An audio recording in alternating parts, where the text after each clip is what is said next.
Okay, I'm Carla Kopp. This is the Game Design Live Chat, and this is the amazing Fertessa Scott.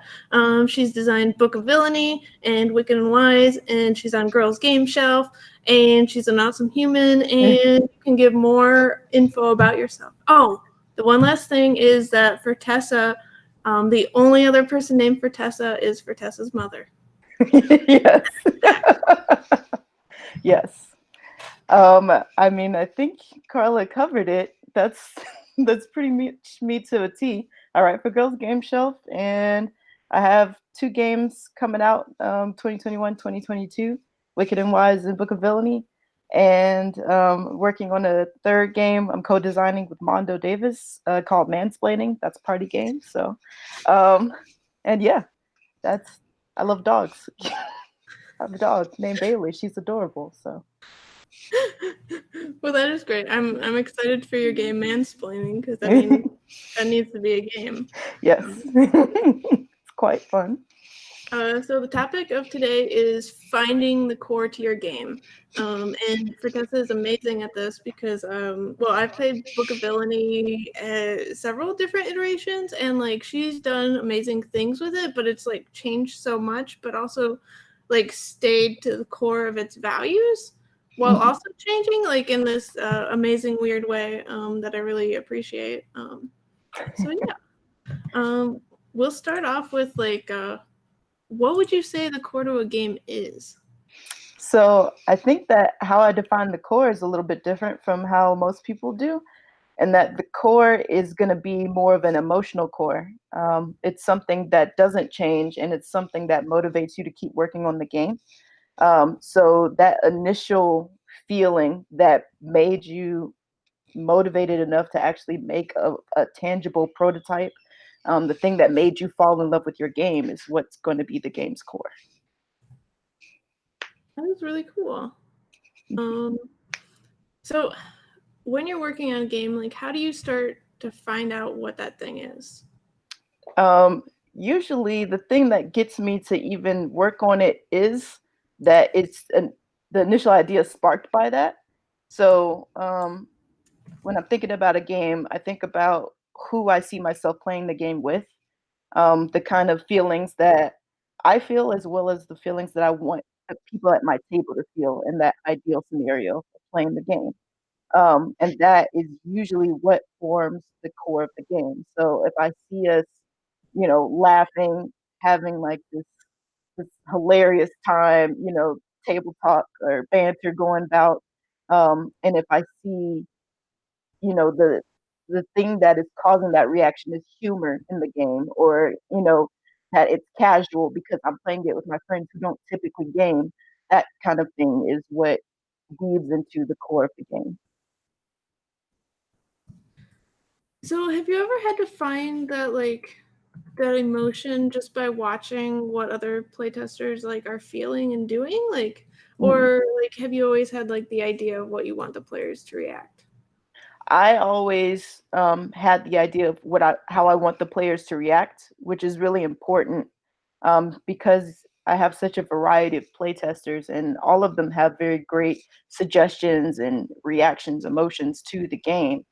Um, and that's where it becomes kind of easy to get lost in, or lose the identity of your game because you are influenced by how other players react to it. Um, and I think that it's different changing themes, mechanics, and the gameplay of the game versus the core of the game. So whenever I'm watching playtesters, I still very much want to know how they're reacting, but if it doesn't align with that original core that I wanted, then that means that I'm not doing something in the game. Something needs to change. If that makes sense. Yeah, that definitely does. Um, do you do anything else other than just watch the playtesters? Oh yeah. So whenever I play test, I keep notebooks. And I write pages worth of notes. I write down everything that's happening because I have a terrible memory. So I write down what people are saying and what people aren't saying, because the physical reaction is just as important as what they are saying. whether it be interesting solutions that may or may not work, criticisms, things I disagree with. I try and write down everything because in that moment, it's very hard for me to process and digest what somebody's saying to me. And I find that the gut reaction will probably be to be defensive. So I like to write down everything and just go with a neutral, yeah, thanks. Okay, got it. It's written down. And then, I might take a day or two, but then I'll go back and read those notes and actually be able to digest it and see if it's something that fits with my game design or not. And if it doesn't, that's okay. They don't need to know about it. They just need to know I appreciate what they said. I wrote it down, and it may or may not, help me in the next step forward. Have you ever like thought that something like you went through the digestion portion of it and you're like, oh yeah, this is not a fit. Mhm. Um, but maybe like you heard it again like a certain number of times and it actually was a fit? Yeah, no, that's definitely happened. Um, because I keep all the notes, it could be months later that it's actually a fit for the game, and it just may have not been a fit for that version of the game, but because the game has changed so much, finally this kind of idea works into it, or finally I'm in a place where I'm willing to let go, or somebody's presented it to me in a way that it clicks and it makes more sense than the first person presented it to me. So for sure, um, that's why I think it's very important to write down everything, because you're never sure when it's going to be relevant, but it could be relevant even for a different game. Like, all ideas are interesting. So does that mean like you go back into your notes and like reread them occasionally, or like how often do you do that? Yeah, I go back. I would say maybe once or twice a month, because I am organized and very disorganized. I have multiple notebooks, but I don't write in one particular notebook, so I kind of flip through all of them. And if something catches my eye, I'll just start skimming through. And, maybe it's something interesting. Maybe it'll inspire me. Or maybe it's just interesting to see what state I was at, because it's kind of like a diary for your game, these notes. But also, yes, I do end up going through multiple pages, just kind of a nostalgic look back, I guess. So like you put like a lot of different things in the same notebook. Like is that a good thing? Like do you ever like haven't like write something down for one game and then like you read it again but apply it to like a different game then? Organization wise, it's probably not a great thing, but for me, it works, because it kind of everything culminates. It's not just different games, but like I'm that pack rat that's kept notebooks since third grade. So in the beginning half, it might be notes from third grade, and then fifth grade, and then college, and then, oh, here, Book of Villainy. So it's a very interesting kind of it's a fun thing for my brain to kind of sift through. But if any scholarly person were to go through them, it would be a nightmare. So but inspiration wise, I like it. I like being able to hop through different things and not be tied to this notebook is specifically for Book of Villainy, this notebook is specifically for Wicked and Wise, because you just use what you have at the time. So are there like other places you go to try to find that inspiration if you can't get it from reading your playtests or playtesting? Yeah. If I hit like a writer's block, then usually I listen to podcasts. And the interesting thing is, I'll listen to a podcast and I'll actually listen to what they're saying for maybe about 10-15 minutes. But about that time, my brain starts to wonder and I start applying what they're saying to some sort of fictional game or a game that I already have, and trying to like put things together. And it's strangely inspiring to listen to different podcasts. And I kind of have to be careful because I usually try and multitask, and I will just stop and listen and kind of daydream while I'm listening to podcasts. But those are super interesting for me. And if I find that I am just drained of game ideas, then I start trying to read books or audiobooks. Those are just a nice kind of break, and they put my brain in a more creative space. Um, so those are nice. It used to be TV, but now it's too easy to kind of automate TV watching. So I think that actual books, audiobooks, where you're forced to use your imagination to go into these fictional worlds, is helpful to access that kind of creativity that I use for board games. So what's like your top three recommended podcasts? I would say Board Game Design Lab has been infinitely helpful for me.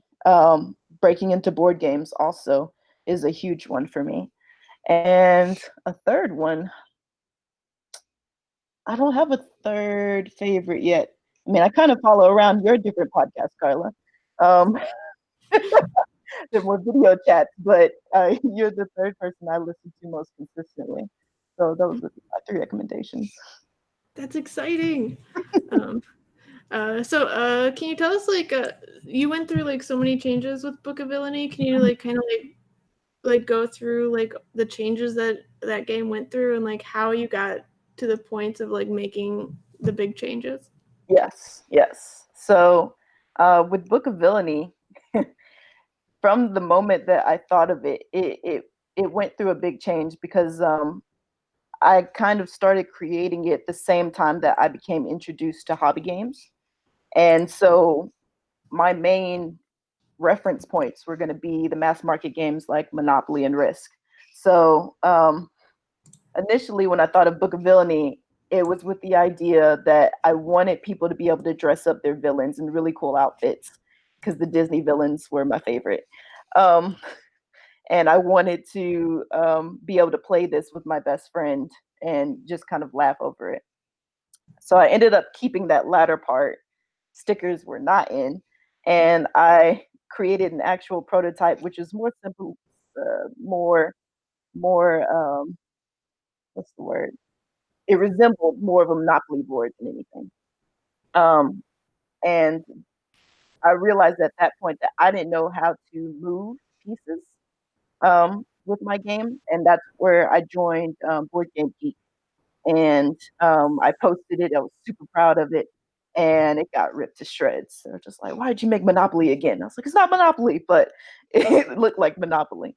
So it went from that Monopoly board to a kind of abstract, space-looking thing where it's just circles, and it looked cool. No idea how you're supposed to move on that. I was just making it up. Went from abstract circles to abstract ovals to 100 circles. Um, and I think I was approaching it as a more graphic design sort of perspective at that point. Um, and as I kind of delved into Board Game Geek and all these podcasts, and I started playing so many games. Like I joined 2 or 3 board game meetups as opposed to just like the one monthly meetup I had with my 2 friends. And um, just kind of swimming in all of those different board games and mechanics and all these new information, I was able to change how I approach the prototype for Book of Villainy. So it went from these circles to actually considering, okay, should there be action points that a person has and they choose how to move, or is it free to move? Um, and at one point, I had a very hand drawn board, um, but I think Carla, you played the hand drawn version, or if it wasn't a hand, because that was that Proto ATL. But the Proto ATL after that, I believe I had the Rondell version, and the Rondell was um, the biggest change that I had to the game that really felt like this is this is what the game needs in order to get everything I want, make it good for casual players, and to um, make it more compact because I had it where people were moving to where they wanted to, but I was giving players a little bit too much choice. Um, and they didn't know what they were supposed to do. So, the cards were interesting and the theme was funny. But board game wise, players didn't know what they were supposed to do, and it was a lot more complicated than it needed to be. And once I was able to center in on that rondel mechanic, I was able to start cutting things down. And I would say cutting was one of the biggest helps or the biggest improvements for Book of Villainy, because it ended up cutting down game time as well as increasing the simplicity of it and allowing me to kind of refine the things that people enjoyed about the game. So yes, the cutting is the cutting is what really allowed me to trim it down to the form that you see today. Yeah, I was like really impressed because I played one version of it where you had all the tiles and you could just like I think you could move two spaces. Mhm. And I played that version. But you had like just about all the same components, but putting it into a rondel. Yeah, And that was like such a big change, but it wasn't actually like you didn't change any components. yeah, But it made like such an impact, which was like super impressive to like be like, oh, okay, we're just taking all these things, nothing has changed, but it's like 10 levels better yeah, somehow. yeah, yeah. That movement was really killing the flow of my game. And I think if as a designer, I don't know what I'm doing with certain elements of my game, it's just amplified when players actually sit down to play. So if you're able to slim it down to where it's just exactly what the game needs, it feels so much better. Because I was hanging on to um, a lot of things in my game that I thought made it interesting or made it fun. But when I would think back to what my core was, it kind of allowed me to always break down my game and kind of rebuild it with new pieces. Because as you said, I was able to create a different game with kind of the same pieces, and that's kind of how I approach the prototyping. I always like to think of it as Legos. So whenever I made a new prototype, I would just break down the entire Lego structure. But the Legos are still there. I was just using them to build a different form. So that's what I do. And maybe that's why it's a little bit easier for me to get rid of or huge chunks of my game or to make more extreme changes, because I do like to just kind of start from the bottom and then just rebuild that form, but putting the components in different places and see if that works better. So you talked about like how the movement was like the core issue of the game at that point. Like how did you identify that that was the big issue?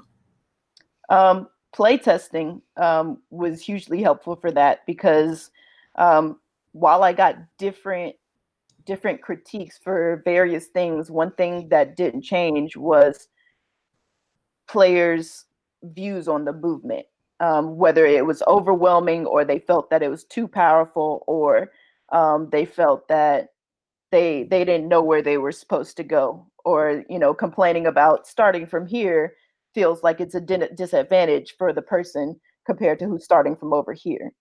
And I just generally learned that if something is causing a lot of contention, or a lot of controversy where half the people love it, half the people hate it, that means that still something is wrong with that particular mechanic. Um, and like the my instinct at the time was to hold on to that mechanic because half the people love it, but that actually made it a lot harder. And by just kind of getting rid of it, I was able to find something that was better because ultimately it shouldn't be um, a point of controversy. It should just be better. So if you can do it, then try and find that. Yeah, I think that that is really important because usually like if like a certain amount of people love something in the game and a certain number hate it, what I try to do is to keep it similar enough that the people still love it and like make the people like either not hate it, but like having that be the thing that you just be like, oh, okay, well, point of controversy, let's completely change that and see where it goes. Like that's a really interesting way to go about it. Yeah. So you also talked a lot, like once you figured out like the movement and getting that good, like just to start cutting, like Hmm. how did you choose what things to cut? That was again when my notes were very helpful. I started examining the things that I love the most or the things that I had held on to over multiple iterations. And I asked myself the question of why did I initially put it in there in the first place? Was it doing that? Because if there's something you really like, you keep changing it, tweaking it to try and fit with the next iteration. But at some point, you may look at it and realize that it really has no purpose in your current iteration, and it's kind of dragging it down. So um, I looked at things like that to see, had I just been changing it to justify keeping it in the new iteration, or whether it actually was contributing or adding to the gameplay um, as a solid standalone. And if the answer was no, then I got rid of it, which is super scary because when you get rid of a lot of things, you're more than likely going to break your game. That's terrifying and feels terrible. But great thing about digital is you can always go back. It's not easy to convince yourself that, but you can always go backwards if you need to, and you've broken something because you've taken apart too many things at one time. But um, I found that I've made the greatest strides when I have cut things and then just, you know, fixed whatever was broken afterwards. Than trying to make the smaller increments and kind of hold on to things to see what will happen. Because it is advisable to make one change at a time so that you don't, so that's easier to identify what works and what doesn't. But I think with the nature of how I was designing the game, it was helpful for me to make bigger changes at a time because the new changes that I wanted to implement were so radical that making smaller changes, I wouldn't have been able to see a difference in the gameplay to encourage me to keep going in that direction. And if anyone has any other questions, like feel free to say them or whatever. How do you But make a yeah, big change like that without losing your core? Hmm. Like if you're making such radical changes to everything about the game all at once. Hmm. So for me, like I said, I attached to an emotional core, and my core was who I saw playing it and how we enjoyed the games, how I wanted the players to react, and the theme that brought that together. Um, so whenever it came to making huge changes, the game mechanics didn't fall under that. Those are completely interchangeable because those are just tools to help me get the reaction that I want. For me, with board games, the things that I love about it is the social aspect and the reaction I get. And so whenever I cut things, even though they were they were precious to me, they weren't precious to my players. And that was my job, was to make it precious to them. And if I didn't, then it needs to be put on the shelf until maybe it can later in that game or in a different game. But if not, I create something that is actually precious.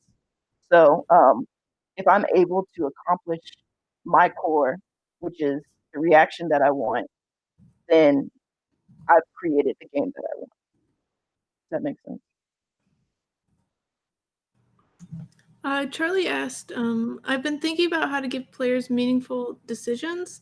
Thoughts on how to do this? So, um, a good starting point is if you already have a game, ask them what was the point that was easiest for them to digest, or the part that was fun, if there was, um, because that kind of helps you pinpoint what the player is looking at whenever they're first learning the game. Um, and if they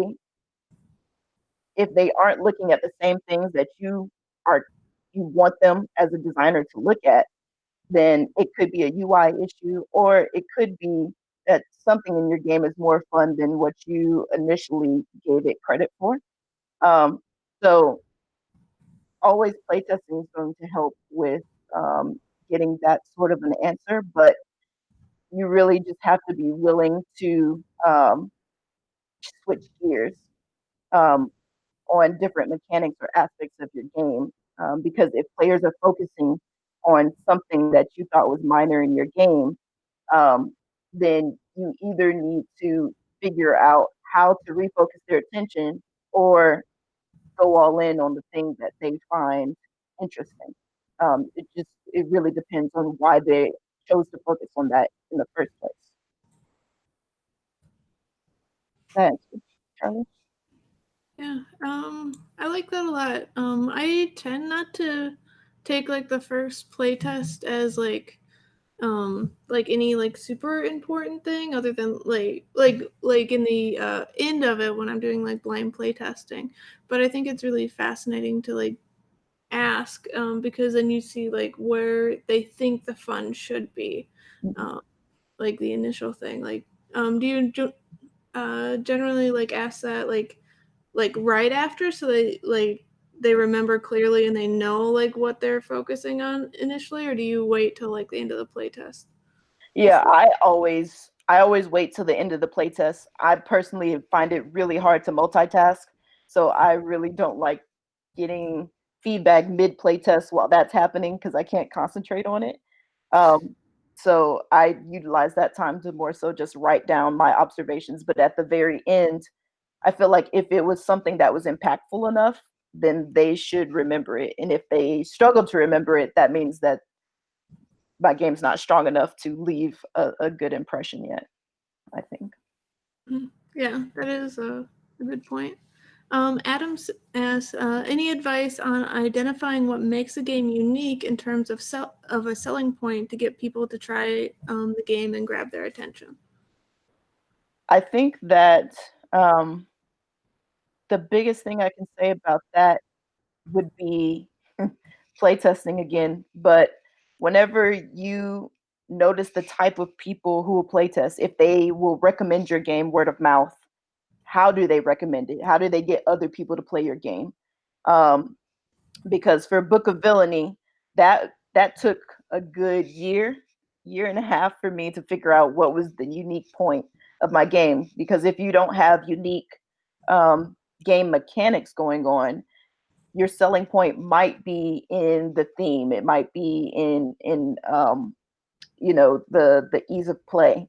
There are different charming points to a game, and so you want to find out how other people describe your game whenever they're trying to get somebody to play it.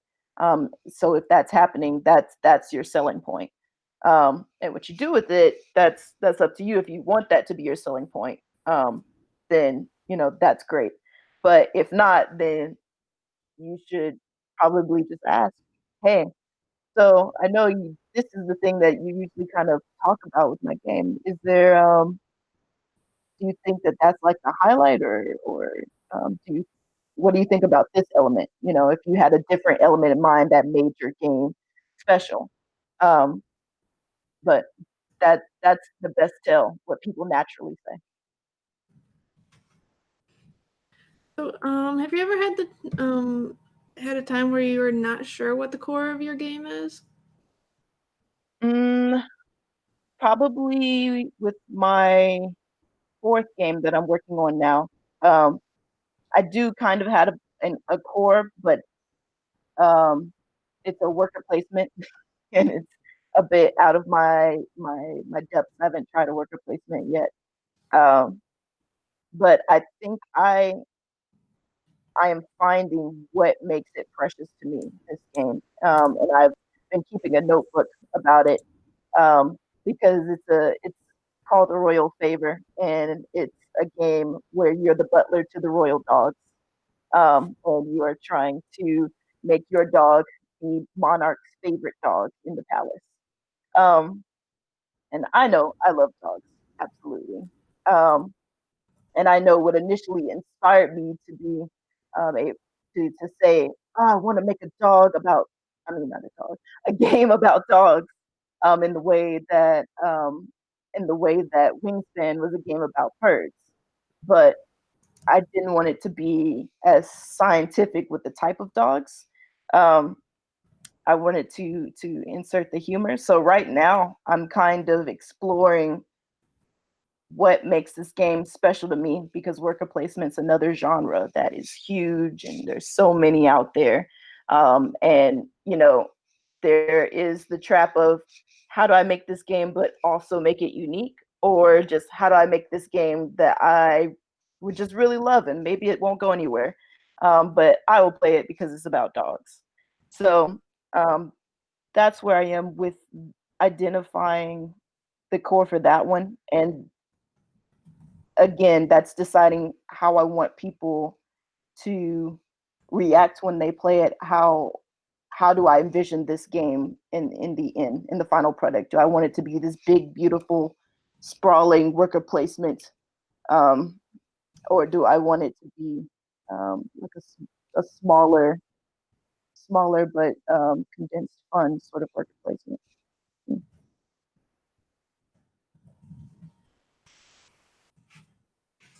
Um, Did that answer the question?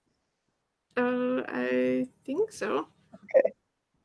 Yeah, because you weren't sure like what the core is now. So like going back to your initial inspiration, Mm-hmm. plus like making that decision on like, are you going for unique or just different in some way? Like, because not every game has to have like unique aspects. If you Mm-hmm. make it like either the theme, like the combination of the mechanics with the theme, like it doesn't have to do something brand new if there's a reason for somebody to love it. Yeah.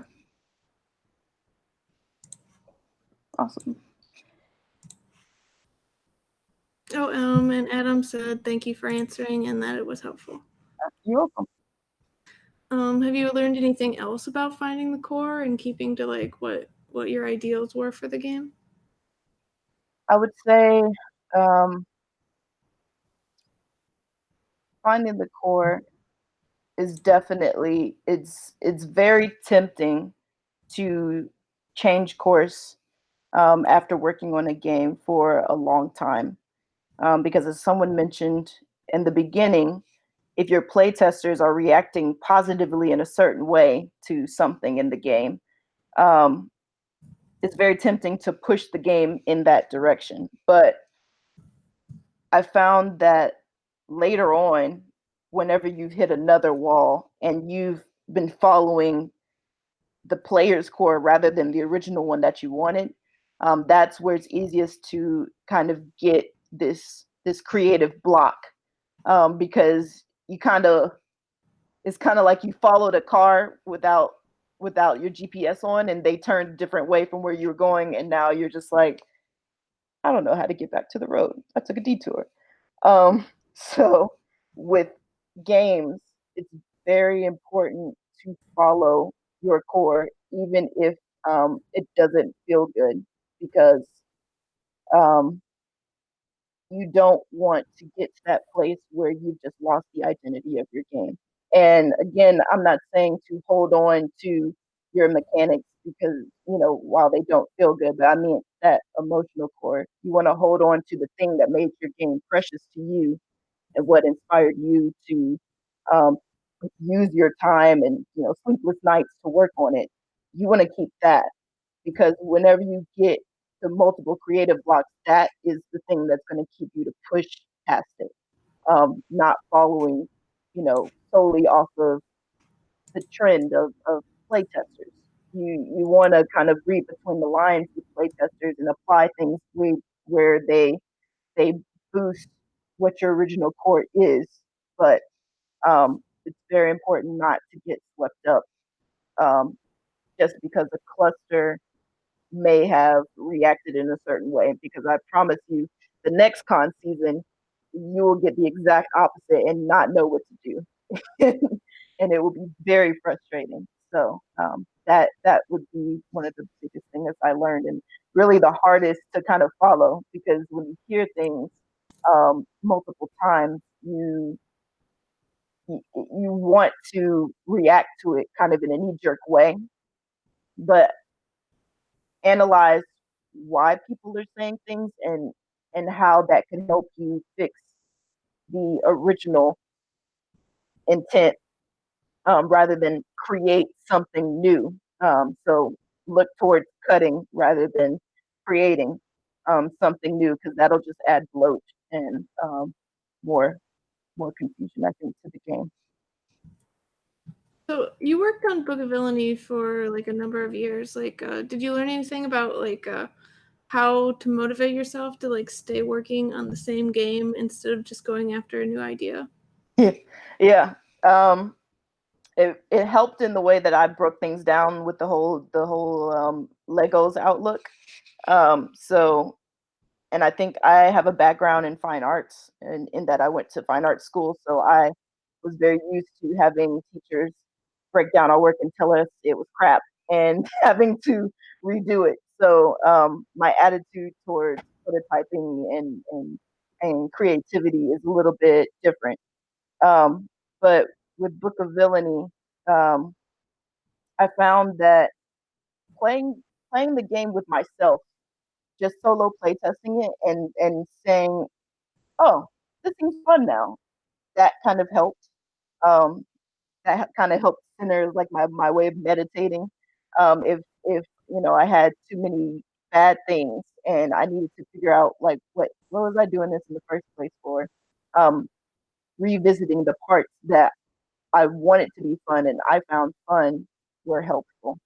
Um, and then also, um, with Book of Villainy, just taking a break was very helpful. Um, there was a month where I just didn't allow myself to touch the game, and I just played published games, just to kind of take that pressure off.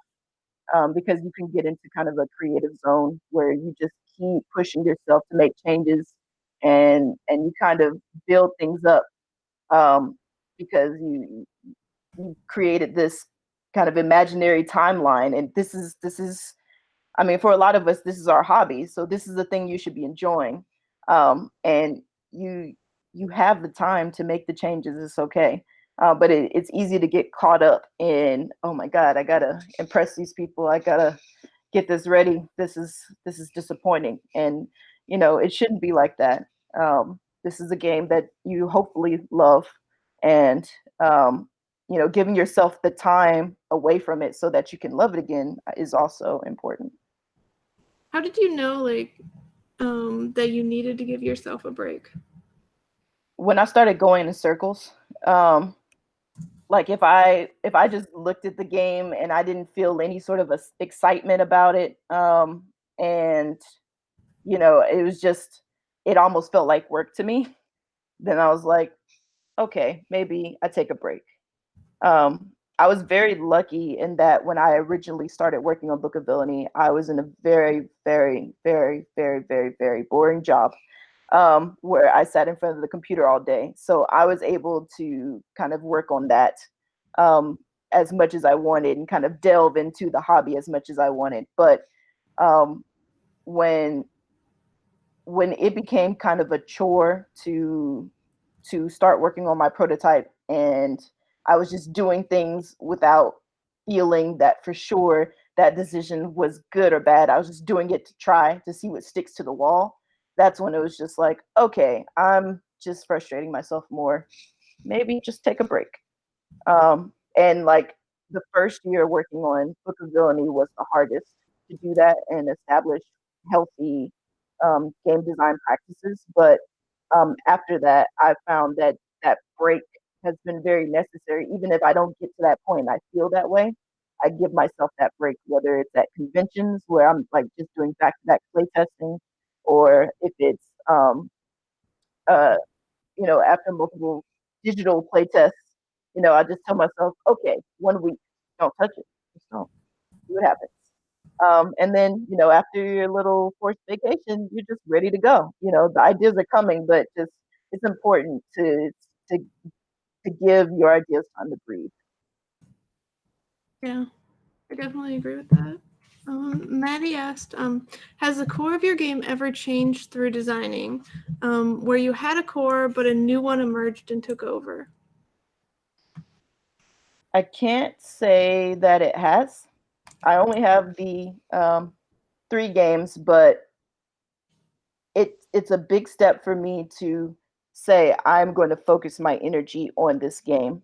Um, and once I do, I'm I'm very um, I'm the type that needs to kind of stick with it. So like with Book of Villainy, I've been with that for 2 years, and everything else about the game changed, but the core never did. Um, so I'm very pleased with that.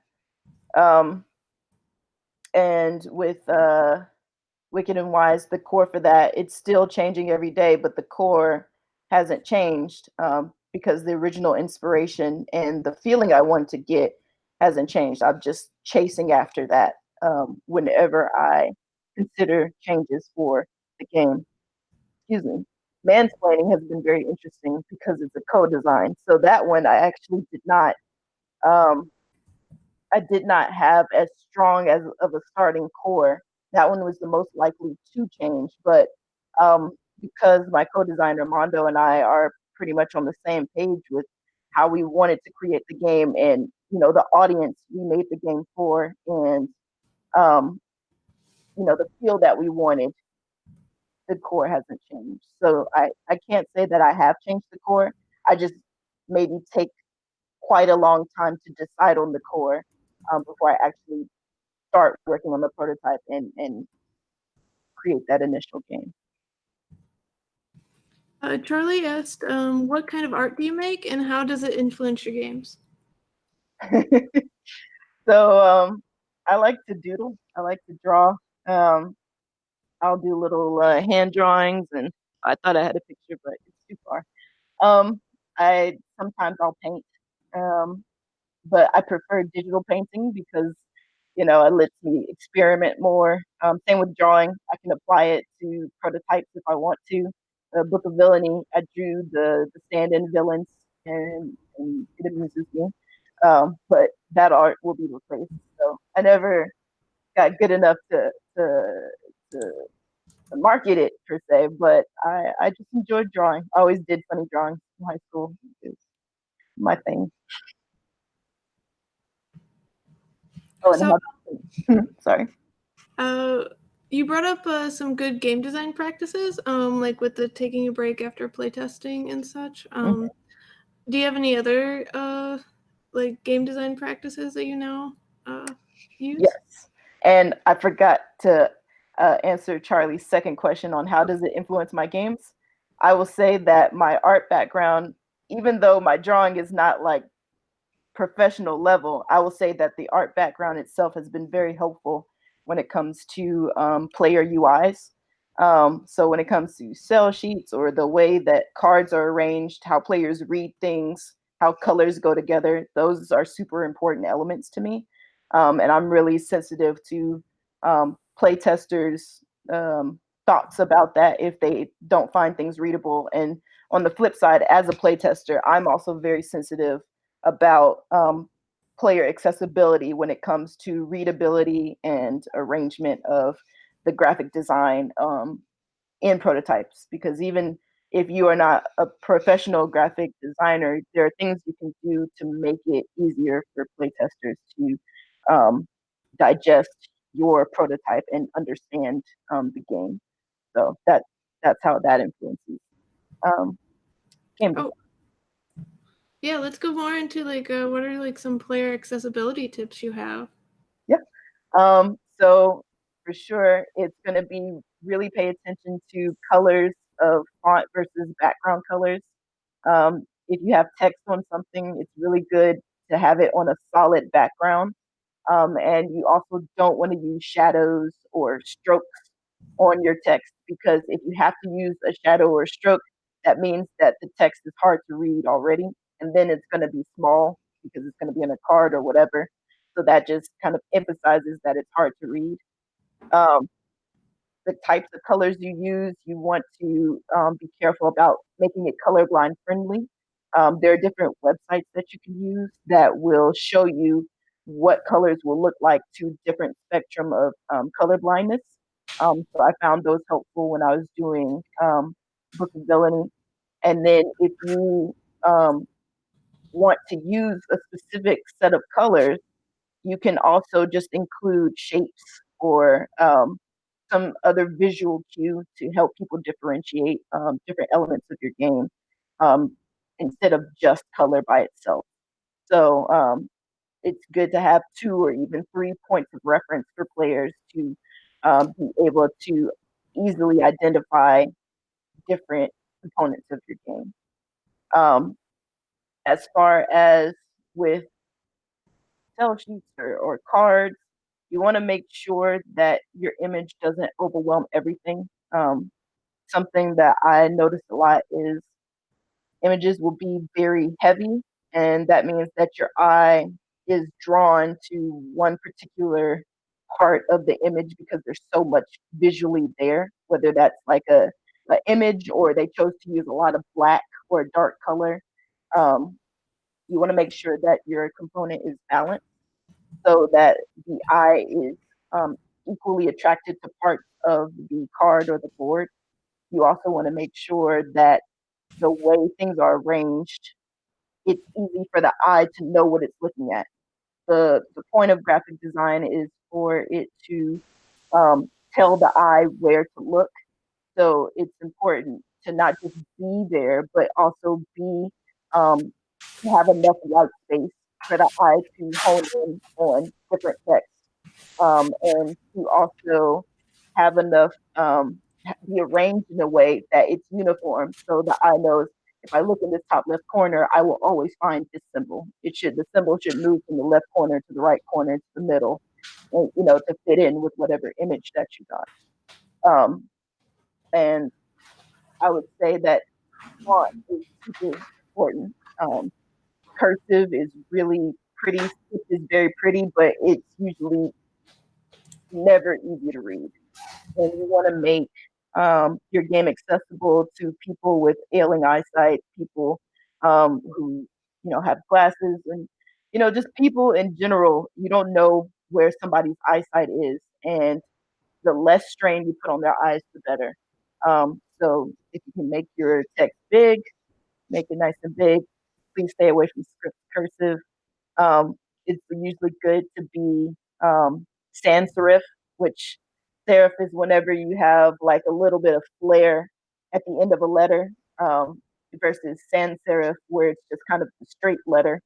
It's hard to explain it without a picture, but the text in the chat is sans serif, so that is usually a bit easier to read. Um, for people to pick up. You want to stay away from rounded letters because it becomes easy to like squish those different forms together, and it makes it unreadable. So there's overall, pay attention to the font, pay attention to the colors, and pay attention to the arrangement. Yeah, I mean, that's all really great information. Jack said, I saw a quote from you that you found more challenges as a female gamer than as a female game designer. Has that informed or driven any of your design decisions? Design decisions? No, it's more informed how I kind of set myself up at conventions and for playtests, and kind of my mental health routine, so that I stay in a good place when I am introduced to a lot of new people at once.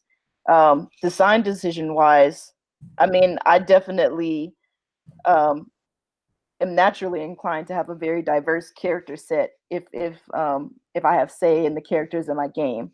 Um, but I think I still play test the same way, and it hasn't changed what kind of game I've made. It's just how I approach that and kind of protecting myself um, as a gamer and as a designer, both of those. That's all that has changed. Charlie asked, how does mansplaining the game work? So mansplaining the game is a party game, and basically one player is the mansplayer, and they pick a topic card, and the topic card is always going to be how to do blank. For this example, we'll say how to play basketball, and then they will also draw 4 detail cards, and the detail cards will just have words on them. For example, we'll say aardvark, strawberry, menopause, and astronaut. So then the mansplainer has 60 seconds to explain how to play basketball, but also try and slip in those detail words. The people listening to them has to guess what the topic is, but they also are trying to figure out which BS words the mansplainer has slipped in there. And then you get points based off of that. Yeah, I like it. I'll be a playtester at some point if you need it. Yes, that's awesome. We'll definitely need it. Charlie said it sounds hilarious. It's been pretty fun. That's been one of the smoother games we've placed tested. Mm-hmm. Anyone else have any questions? Anything? Fertessa, if you have anything that else you'd like to share or talk about? Let's see. I'm trying to remember what that question was you had earlier about game design. Like the healthy game design stuff. Yeah. So for me, the biggest health tips came for conventions because that's where I most easily break down because you just don't take care of your body. And it's easy to kind of get into the work mode or the game mode mindset and just ignore everything for the next 14 hours. And that's bad. So for conventions, I found having a solid breakfast, lunch, and dinner is really important. Easier to do when I'm out of town than in town, believe it or not. But I find a joy in finding little hole in the walls in whatever cities my conventions are in or the conventions I go to are in. So I'll just take the time to walk because they should be within walking distance of the hotel, and I'll just go walk there, eat there, and walk back, and that'll give me a solid hour or two to decompress, but also have a solid meal and kind of enjoy something outside of the convention hall. It also gets me away from kind of the constant din of noise that you're going to have in a convention hall, which may not seem bothersome when you're there, but um, it adds to the stress and I think to the pressure that is silently able to build up whenever you are at a convention center. Um, Other things are to actually sleep.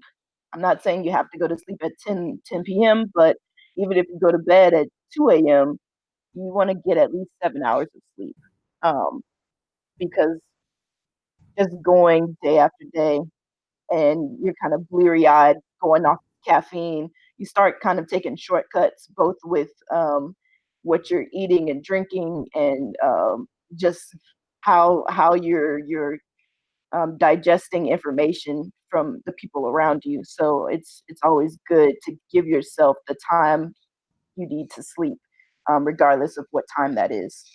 Um, a nice hot shower. I hate that it has to be said, but it definitely has to be said. So yes, a nice hot shower, just refresh yourself and you know, establishing a social boundary. Um, because when you're in convention halls, um, it's very easy to go with the pace. And I've unfortunately had, a lot of bad play tests or games where I've been mansplained to, or, I've had people who just didn't know how to talk to other people and were therefore rude, so having your kind of escape plan or a way to kind of recenter yourself is also important. A lot of times it ended up being finding Carla. Um, that was very helpful for me.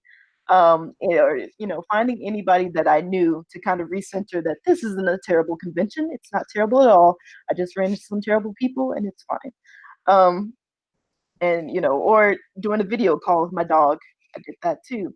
So just having little bits that allow you to reestablish your mental health and positivity was also very helpful for my routine.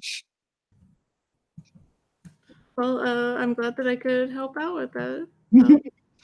Yes.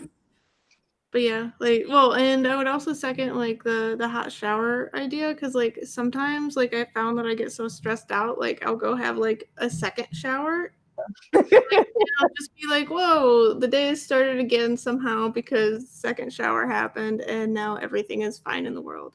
Yeah. But it also helps to, like, as you said, like doing that gets me into like a quiet place where I'm alone, like no one else is in this bathroom with me or like even close. So like Yeah. all that helps. Yeah. Adam asked, do you have any digital versions of your game? As I would not mind helping you test if you want. Oh, that's awesome. Yes, I have nothing but digital versions now. All of my games have thankfully been ported to Tabletop Simulator. So Book of Villainy, Wicked and Wise, and Mansplaining are all on there. And hopefully I'll get my fourth one to a place where I make a digital version for it. But for now, it's those three. So I would love if you'd jump on and help me test. Okay, and where can people find you after this? Oh boy. I'm on Twitter at Fertessa, and that's Fertessa. And I'm also on Board Game Geek in the game design forum. I was super active before, and now I'm just here and there, but I am definitely on there. I have work in progress threads for Book of Villainy and Wicked and Wise and Royal Favor on there. So if you just want to see the progress of the games, they're definitely on there. And I'm on Facebook, so it's for Tessa, and I'll be the only one that pops up. So that's me. Well, and she's in the Discord too. Oh yes, I'm in the Discord. So yes, I'm in various Discords. I'm in Weird Giraffe Discord, but I'm also in Gil's remote playtesting server, and the Seattle playtesting server also for digital playtesting. Okay, David had one final question. What's your favorite game genre? Oh, that's tough, but I want to say worker placement for now. I think that's solid. I mean, it's good that you just started working on worker placement game. Yeah, I think those are usually easier for me to reach the fun first. Even if the game itself is complex, I can find some loop within a worker placement to form some sort of a rudimentary tank strategy and just do that. So that's probably why. Okay, well, it's 3:00, and this was a fantastic chat for Tessa. Thank you for being awesome, and thank you all for watching. Thanks for having me. Thanks for watching.